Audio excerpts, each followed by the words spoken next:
There's nothing to worry about. Just fine. I'm your #1 fan.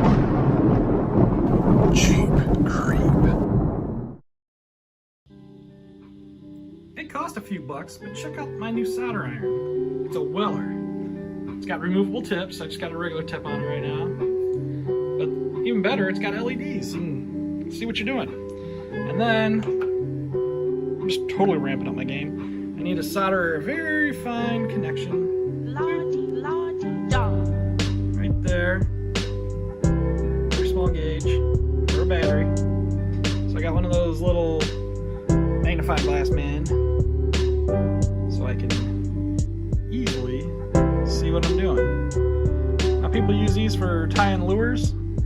I am going to use it for soldering. Pretty snazzy. Well, that's my new addition of cool tools.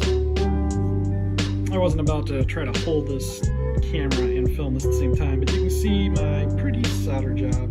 A very fine wire. Look at that, isn't that beautiful?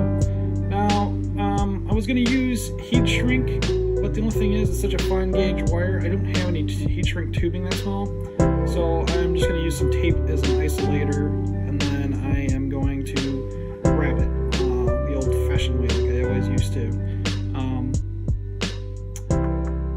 There's also these solder waterproof connectors that have heat shrink tubing on both sides and solder in the middle, and it's supposed to make a waterproof connection. I just bought them. I'll review those when they come in and let you guys check that out.